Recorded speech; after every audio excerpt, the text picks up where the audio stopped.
Hello everybody, today I would like to go over something really short and quickly here. Today I'm going to be going over controller settings. A lot of people I've met are shocked that I can race with a controller. I do have a wheel now, but I played this game for a very long time with a controller. I've put down decent times, and I just want to show everybody a little bit about these settings and how you can make them work better for your gameplay, especially for drifting. A lot of people have issues with racing and getting a decent time, and a lot of people have issues with drifting where they can't snap it back fast enough or it snaps back too much. So today, let's go over just a couple of these settings and what they actually mean and kind of what they do for you here.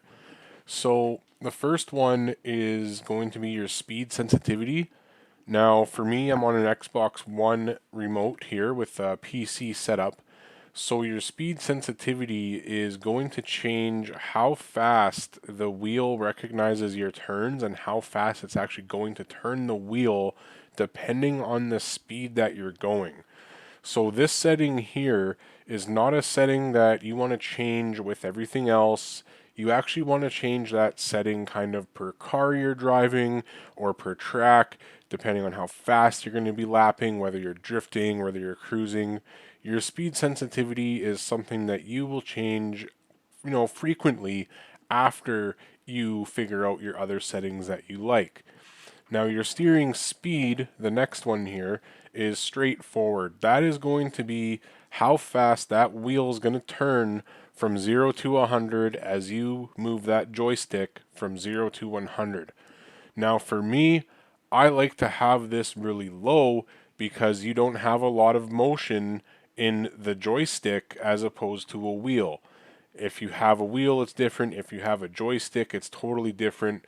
You can move that joystick from 0 to 100 in like half an inch of movement. So you don't want to be using 100% steering speed, because if you move that joystick just a tiny little bit, that steering wheel is going to fully go and you're going to go, I can't drive this game, like a lot of people do. That's their biggest issue right there.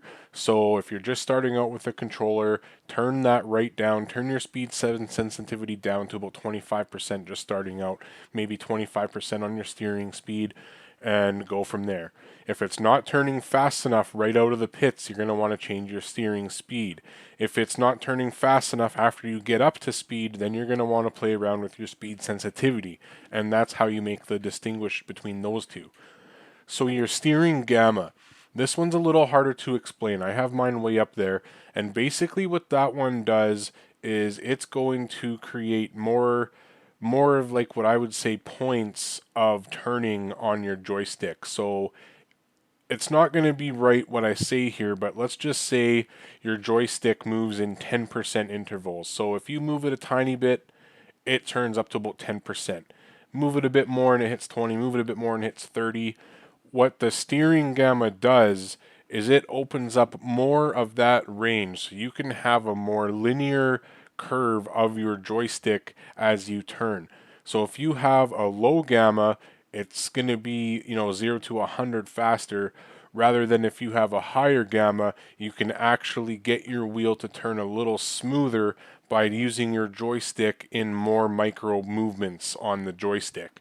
So basically, a high steering gamma gives you a longer linear motion of movement, and a lower steering gamma will make it turn a little faster and be less linear.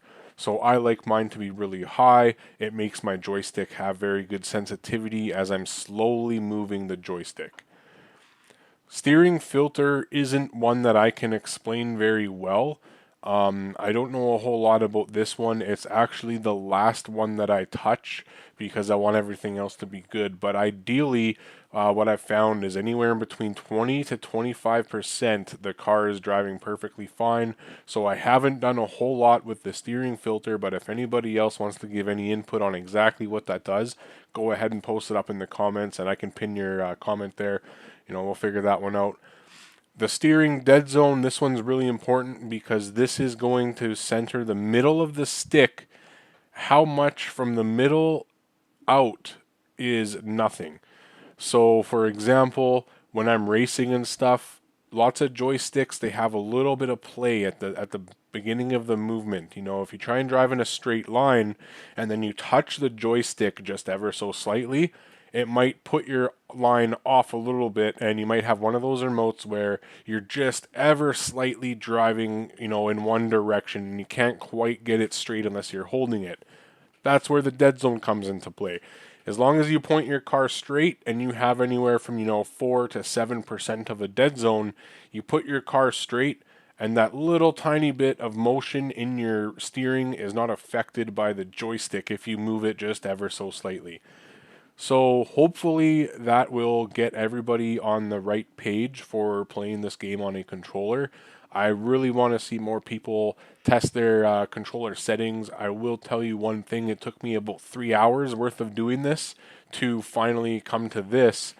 And I'm not the greatest player, but I will show you here. If I just take this drift car, this I think the World Drift Tour or World Drift Tournament skyline here, and I'm just going to load it up on this map, and I will show you that it is totally reasonable to drift this car. I'm not a big drifter. I haven't spent a lot of time drifting. I'm mostly just a racer with my controller and everything like that. And also at this time, what I will also show you is I have a box cam thing here. Sorry, let me turn down the audio there. So I have a box cam here, and basically the box cam, I can go on chase cam. Now I can change my whole field of view.